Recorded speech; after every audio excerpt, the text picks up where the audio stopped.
Located in St. Louis, Missouri. I'm here today to talk to you and unveil our newest product, which is the new Arch LED beacon. Are you ready? Ta-da, ta-da! Okay, so this beacon is the brightest on the market right now. In fact, it's so bright, it's the only beacon that has passed and exceeded NFPA Upper Zone C in both blue and red. I'm not an expert on NFPA, so I have Mr. Pat Hester with us today. Let's give him a hand. Come on up. Hello, Pat. And thank you. Pat is an expert on NFPA lighting standards, and he's going to talk to us a little bit about it. So, Pat, why is it so important to have a beacon that covers this zone in both red and blue? Well, the opportunity that we saw was trying to create a product that would enhance the rear of the truck to make sure that we met the 800,000 candela seconds per minute as required by the NFPA 1901 and 1906 standards. This beacon will do just that. Now, the 800,000 candela seconds represents the blocking mode operation. So the assumption is that you're stopped in traffic and people are driving up behind you and they need to get around you.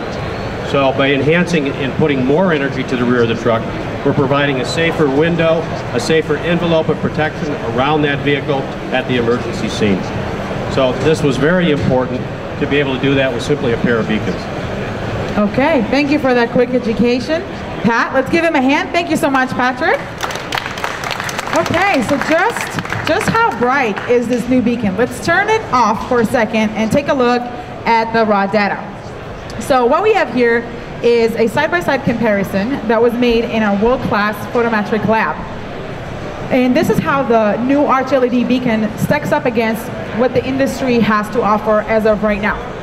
So over here you see the candela output, and at the x-axis you see the viewing angles.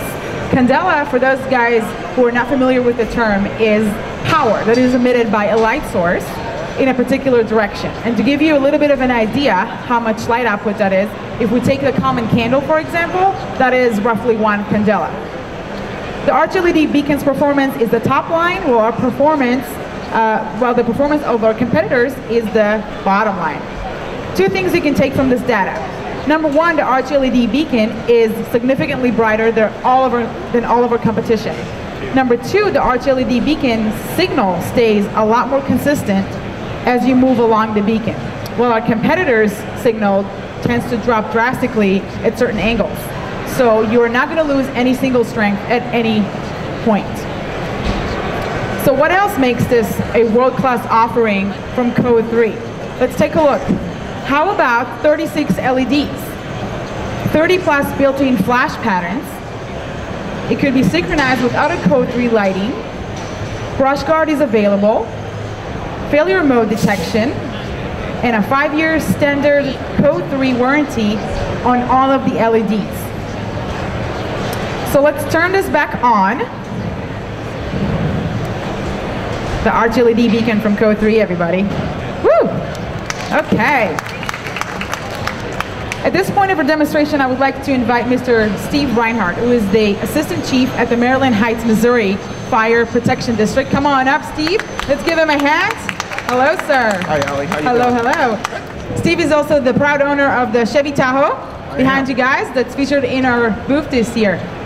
So Steve, tell us a little bit about your department and how you became such an avid supporter of Code 3.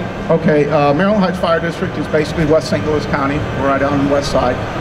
It's about a 24 square mile district, 2 engine houses, truck engine, 2 ambulances, and staff vehicles. So as far as interest of lights go, you know, almost every district or department out there's got a light geek in it. I happen to be the one for our department, have been for years. And you know, whenever we build trucks or whatever, I'm the one that spec them out, and been doing that for 25 years. So I go way back with Code 3 products. Wow, okay. So obviously you've been in the industry for a long time. I have. Tell us the difference between halogen and strobe lights versus LED lighting and the advantages of the new technology. Yeah, it's, I mean, you know, back when they came out with the old seal beam lights, you know, it's the first thing when they got away from the single bubbles and they made light bar, they had the seal beam lights. That no doubt was the thing to have. Then they came out with the rotators and the halogens and the halogen strobe combinations, you know, and stuff. And again, you know, that was the upgrade in the juice. I mean, that was the thing to have. But, you know, with the evolution of the LEDs, on top of, I mean, the obvious, the brightness of it, you know, the impact that you have, is, you know, if you look at one big important point, for instance, is the amount of power drain that you have. One of the engineers and I got together, and I used to have a MX7000 like that one down there, except I had strobes and rotators in it. And we added up all the power draw, and for that light bar alone, it was 45 amps to draw it. Wow. My car, with all the perimeter lights, everything running, the whole 9 yards, is 42 amps. So less amperage draw, less problem with the batteries, less pull on the alternators, plus the fact we're plugging computers and chargers and all this kind of stuff in. So, you know, you're only benefiting by dropping down that amperage draw through this new technology. Steve, what are your thoughts on daytime versus nighttime light performance when you're out on an emergency call? I mean, you know, if you look at nighttime, just about everything's bright. You know, a 2D cell flashlight in the middle of a field at midnight, you know, is bright. And so, you know, lighting products, you know, at night, everything looks pretty good. But what I measured is during the daytime, you know, you're driving down the road, hot summer afternoon in St. Louis, 3 pairs of sunglasses on just so you can see the road. And when you turn these lights on, you're seeing reflections off the overhead lights and off stoplights a half a block away. And what I look at is if you're getting that kind of impact during a bright sunny day, you know, nighttime, it's even that much better. Okay. That being said, if you guys can turn around and take a look at the light bar that's on Steve's car over there, what we're looking at here, folks, is the RX 2700cc MC light bar. And if you notice the heads, they're changing color from red to amber and also blue to amber. Steve, tell us why this is so key to have at the rear of your light bar. Sure. I mean, again, out in West St. Louis County, our district runs from basically Highway 270 and the 70 interchange south. And that stretch of Highway 270 is one of the busiest highways in the country for vehicle accidents. So we're up there quite a bit, 3-4 times a day, sometimes easily.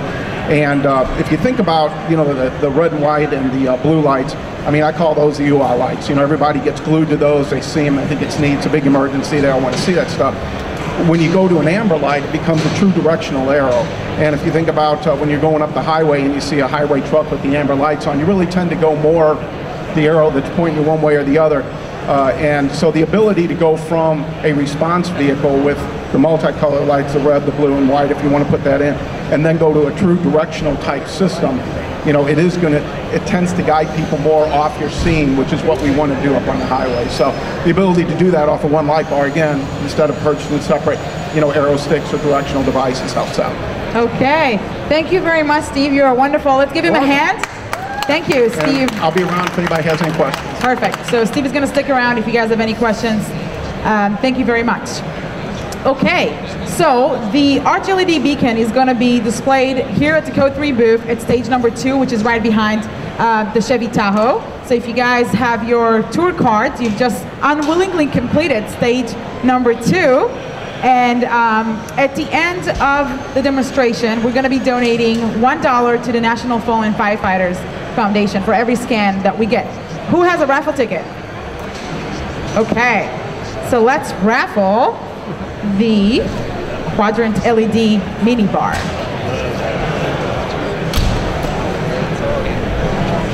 And the winner is number 679342. Woohoo! Congratulations! Okay, so you can come see me after the demonstration and we'll get you all set up.